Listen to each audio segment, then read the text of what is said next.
사랑과 마음 상담센터에서 보내드리는 성경 안에서 믿음의 자가진단 시간입니다. 우리는 로마서를 통해서 바울이 받은 그리스도의 계시와 내가 지금 그리스도에 대해서 알고 깨닫고 믿고 있는 이 믿음이 진짜 진실한가 아닌가에 대해서 자기 신앙을 좀 점검해 보고자 로마서를 보고 있습니다. 그리스도의 계시에 관한 일치성, 이런 주제로 이야기를 우리가 나누고 있습니다. 자, 어제에 이어서 로마서 4장 13절, 14절, 15절을 보려고 합니다. 아브라함이나 그 후손에게 세상의 상속자가 되리라고 하신 언약은 율법으로 말미암은 것이 아니요 오직 믿음의 의로 말미암은 것입니다. 만일 율법에 속한 자들이 상속자이면 믿음은 헛것이 되고 약속은 파기되었느니라. 율법은 진노를 이루게 하나니 율법이 없는 곳에는 범법도 없습니다. 어마어마하게 무서운 이야기입니다. 그리고 정말로 은혜로운 이야기입니다. 지금 우리는 교회를 다니면서 크리스찬이라고 할 때 아브라함의 복받기를 우리는 원합니다. 야곱의 축복받기를 원합니다. 너는 담장 너머로 뻗은 나무 가지에 뭐라고요? 나도 모르시는구나. 자, 그러면서 우리는 뭐냐면 그런 야곱의 축복이라는 복음성가를 부르면서 이 축복이 어떤 축복인지를 모르고 우리는 막연하게 이 땅의 삶에서 뭔가가 좋은 일이 생기기를 바라는 그런 마음에서 은혜스럽게 불렀던 찬송입니다. 사실은 지금 아브라함의 복은 믿음의 의에 대한 얘기를 하고 있는 겁니다. 믿음의 의는 원죄를 지은 선악을 알게 하는 나무의 열매를 먹은 존재와 연관된 겁니다. 선과 악을 스스로 알게 됨으로써 하나님과 같이 된 존재라고 하는 이것이 우리의 원죄입니다.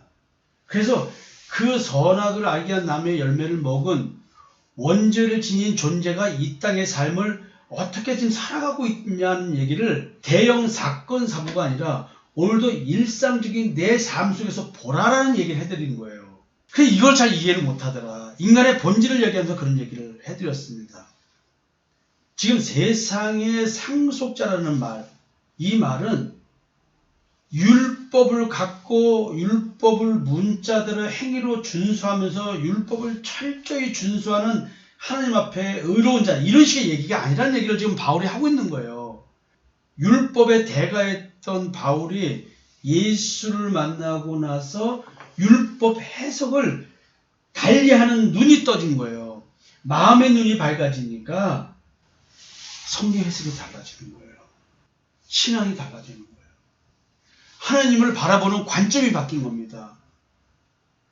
우리의 인본주의적인 행위중심적 신앙에서 하나님 관점의 신앙으로 바뀌어버린 거예요. 언약이라는 말을 율법과 연관지어서 말합니다.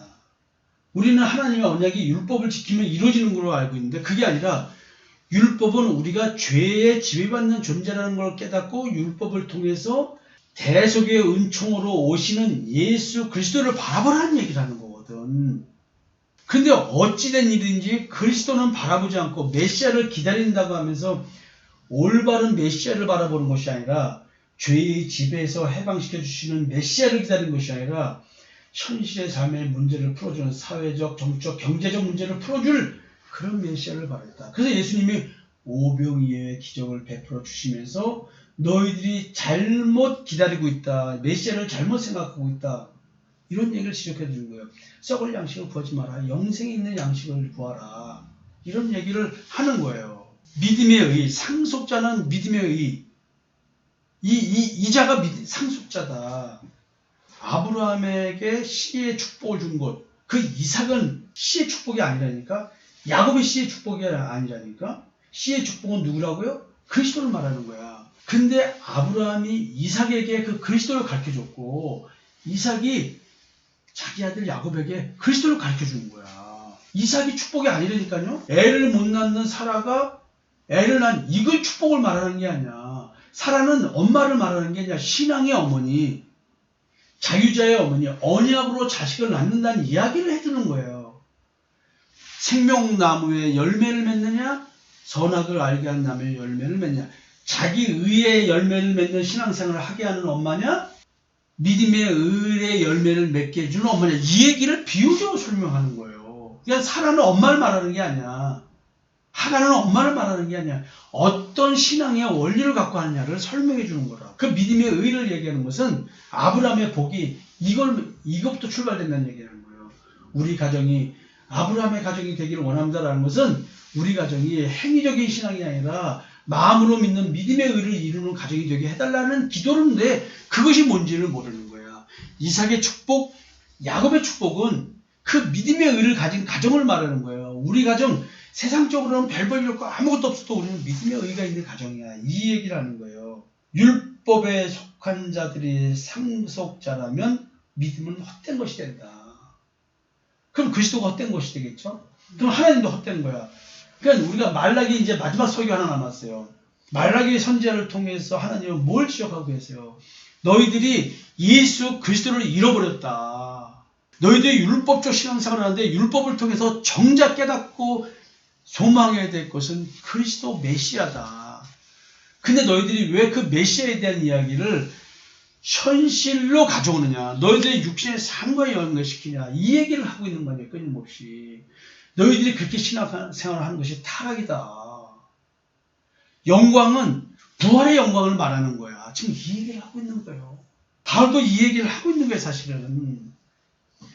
하나님의 약속, 언약, 씨의 축복 이것은 그리스도야. 마음속에 기뻐 나타나신 그리스도, 내 마음에 나타나시는 그리스도, 내 마음에 성령이 오셔서 하나님의 성전 삼아주시겠다는 이 약속, 이게 임마누엘이잖아요. 지성소에서 하나님을 만나서 죄 용서함을 만난다는 얘기, 이거는 내 양심, 악한 양심에서 벗어나게 해주겠다는 얘기예요. 우리는 양심의 지배를 받고 사는 거예요. 양심이 내 재판관이야. 우리의 재판관은 그리스도가 재판관인지 양심이 재판관이 아니라는 얘기를 해주는 거예요. 성경에 나와 있는데 우리는 왜 이걸 모르고 살까? 율법은 진노를 이루는 거예요. 오늘도 예수를 믿는다고 교회 다니는 사람이 왜 술 먹고 다녀? 화냈잖아. 아니 담배 피는 거 가지고 또 믿는 자가 담배 핀다고. 그게 또 성경이 찾아.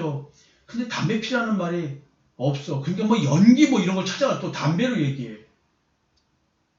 술 마시지 말란 말은 직접적으로 술 취하지 말랬다. 그럼 왜 술 취하지 말랬냐? 나쁜 짓 할 가능성이 술 마시면 있다는 거야. 나 술 마셔도 기쁘기만 하대? 좋기만 하고? 성경을 보니까 하나님 전에서 독주를 하다가 독주 마시라는 말도 있어.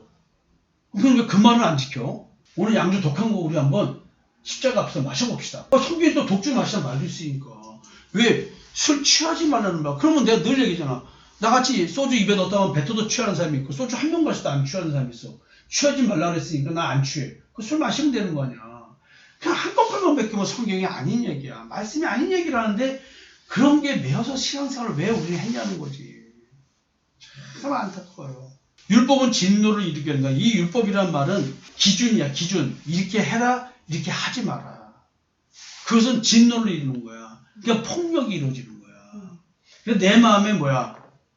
그 기준 때문에 감정이 좋게 생기고 감정이 나쁘게 생기는 거야. 우리는 왜 내가 이런 감정이 십자인지를 모르는데 내 마음속에 저 무식에 깊숙이 양심이 나를 그렇게 움직이고 있는 걸 모르는 거야. 그래서 너가 선을 택해. 그 나쁜 감정이 올라왔어. 왜 나쁜 감정이 올라와? 좋은 감정이 올라와야지. 주여 내게 좋은 감정이 오게 해주세요. 저 인간 미워. 하나님 내가 미운 감정이 안 생겨있어요. 근데 그게 말이 안 되는 거야.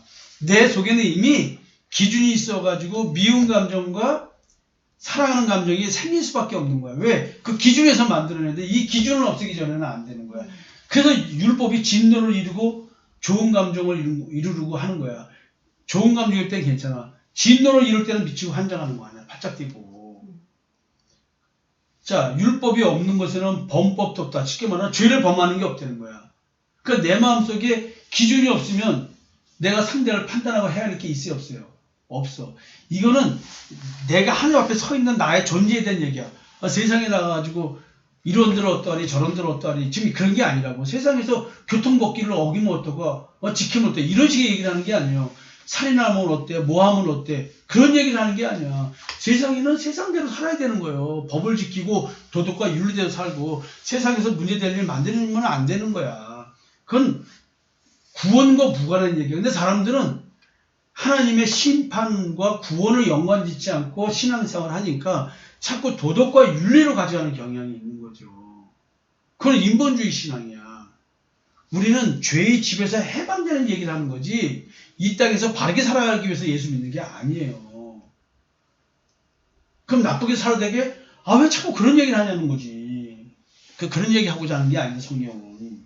이삭과 같이 약속을 따른 아브라함의 상속자. 지금 이 상속이 아니라는 거예요. 이것은 믿음에 대한 이야기지 율법에 대한 얘기가 아니라는 거예요. 하나님의 나라를 유업의 이을 자가 상속자잖아요. 이삭은 씨의 축복으로서의 이삭이 아닌 게 씨의 축복은 예수를 말하는 거야. 이삭이 축복이 아니야. 이삭은 믿음으로 난 자라에 대한 말을 하는 거야. 씨의 축복은 이삭도 아니요 야곱도 아니에요. 단지 이들은 아브라함 아버지 할아버지를 통해서 그리스도에 대한 얘기를 들은 자들을 말하는 거예요. 이 살아있는 하나님을 만난 자들인 거예요. 그들을 통해서 십자가의 대속의 은총이 전해지고 있었던 거라. 그게 바로 뭐냐면 믿음의 의야. 아브라함이 멜기세덱의 11조를 드렸다는 말은 죄와의 전쟁을 믿음으로 이겼다. 그래서 내 인생을 드립니다. 그리스도 당신이 나를 죄의 집에서 해방시켜 주신 분입니다. 이제 내가 나를 위해 사지 않고 주를 위해 살겠습니다. 라는 이 표현이 11조야. 할례는 육체의 할례라는 것은 그 믿음을 보여주는 행위일 뿐인 거야. 그 행위를 한다고 해서 믿음이 있는 게 아니야. 믿음이 있어야 그 행위라는 거야. 오늘 내가 11조 따지지 말라고 하는 것은 그리스도를 위해서 주님의 것으로 살아가는 사람이 돈 계산하고 예수 믿냐고. 그렇다고 해서 내가 공동체 재산 바치는 말을 하는 게 아니야. 근데 사람들은 아니 왜 멀쩡하게 헌금 얘기만 하면 나를 돈 욕심 내는 사람이라고 말하는 사람이 있어. 지금 우리 교회 성도는 아니지만. 그렇게 왜곡되게 바라보냐고. 헌금 안 하고 어떻게 신앙생활 하냐고. 안 그래요? 말이 안 되는 얘기잖아. 이 공동체 유지하는 게 내가 무슨 여기서 영광을 취하고 있냐고. 여러분들의 시설이지 내 시설이냐고. 그래서 이게 참 왜곡된 거지 이게. 믿음의 의를 가지는 사람은 행위가 이루어진다는 얘기를 하는 거예요. 그래서 행함이 없는 자는 믿음이 없다고 얘기를 하는 거예요. 믿음이 있다고 하면서 행위를 안 해. 주일 성수가 그 뜻이 아니야 라고 했더니 교회를 안 나와. 예배를 안 나와. 주일 예배를. 모이게 힘쓰지를 않아. 코로나 때문에 안 나오면 괜찮아. 그러나 나오나 안 나오나 주일 예배 가나 안 하나 별 의미 없어. 이렇게 말하는 건 안 맞는 얘기예요. 주일 성수하러 나오는 건 잘못된 거야. 그러나 모이고 주일날 같이 모여서 예배 드리는 것이 별거 아니라고 생각하는 건 그건 잘못된 신앙이야. 명확하게. 이걸 헷갈리면 안 돼. 11조 의미를 가르쳐줬더니 11조 안 하고 감사헌금도 안 하고 주정헌금도 안 하고 교회 아무것도 안 해. 그럼 교회를 어떻게 유지해? 내가 돈 벌어서 어떻게 이 교회를 유지해? 불가능한 생각 아니야. 그래서 사람들이 복음을 잘못 알고 있는 거예요. 행함이 없는 믿음은 믿음 아니다. 정확하게. 아브라함에게 전해진 복음을 믿고 따르는 자가 상속자인데 이 아브라함에게 전해진 복음이라는 게 뭐냐면 예수 그리스도에 대한 얘기예요. 십자가의 대속의 은총. 옛사람을 십자가에 못 박아 죽이는 건 얘기를 하는 거예요. 그 율법적 신앙생활 하는 자가 상속자가 아니다는 말은 주일 성수하기 위해서 주일날 열심히 지키는 사람들은 상속자 아니야. 하나님의 말씀이 주일날은 좀 더 농도 있게 전달되는 거 아니에요. 그 말씀 들으러 오는 거라고. 그 말씀 듣는 거라면 집에서 들어도 돼요. 모이게 힘쓰는 이유는 뭐냐면 믿음의 교제 때문에 그러는 거예요. 믿음의 교제 없는 신앙은 교회 안 다녀도 됩니다. 인터넷 성도, 가난한 성도면 돼. 안 나가 성도. 교회 안 나가고 예수 믿는 자. 자기 혼자 깨달으면 돼. 그러나 성경은 그렇게 말하지 않습니다. 공동체, 교회 공동체, 예수 그리스도의 머리로 한 교회, 이 말은 우리가 지체라는 말은 모여야 된다는 걸 전제로 합니다. 아무리 요즘 코로나 시대 뭐해도 어떤 형태로도 모여서 교제를 하는 겁니다. 지금은 전염병 때문에 그렇지만 우리는 이것이 극복하면 모이기에 열심히 힘써야 되는 것입니다. 시간만 나면 모이는 거예요. 그래서 교제를 하면서 우리는 세상을 다시 향해서 나가는 거예요. 우리 모두 상속자가 되어야 됩니다. 근데 이것은 하나님의 나라, 즉 하나님의 나라 백성, 내 마음에 하나님의 나라가 이루어지는 것, 내 마음에 예수 그리스도가 들어오시는 것은 믿음으로 되는 거예요. 내 율법적 행위에서 이루어지는 게 아니라는 거죠. 믿음으로 말미암아 예수 그리스도가 우리 마음에 계시게 하옵시고라는 말, 이 말은 내가 하나님의 성전되고 하나님과 하나됨에 대한 얘기예요. 영적 합입, 하나됨. 죽을 나의 생명력이 드러나는 이 삶 속에 나를 사망으로 이끄는 생명력이 아니라 생명으로 이끄는 생명력, 그리스도의 사랑이 강건하는 삶, 이 삶의 실체가 내게 있어야 됩니다. 여러분, 진짜 이 생명의 생명력이 내게 드러나는 이 예수 그리스도의 십자가의 대속의 은총, 옛사람은 십자가에 못 박아 죽이는 실제, 내 마음속에서 왕노타하고 있는 죄와의 전쟁, 탐심과 정욕을 바라보고 있는 마음의 눈이 밝아진 나의 삶, 나의 신앙, 여러분, 이것이 내 삶 속에서 이루어져야 되는 것입니다. 주님과 함께하는 교회 성도 여러분, 사랑과 마음 상담센터에서 신앙생활하는 여러분들, 우리 정말로 믿음의 상속자가 됩시다. 우리 가정, 올바른 믿음, 참된 믿음, 예수 그리스도의 십자가의 보혈의 능력이 생명력으로 역사하는 가정, 그런 가정이 되었으면 좋겠습니다. 여러분, 축복받는 하루 되시기를 정말로 기도하겠습니다. 우리 성도들에게 뭐라고 인사할까요? 복 받으세요 할까요? 네. 네, 우리 다 같이 합시다. 성도 여러분, 복 받으세요.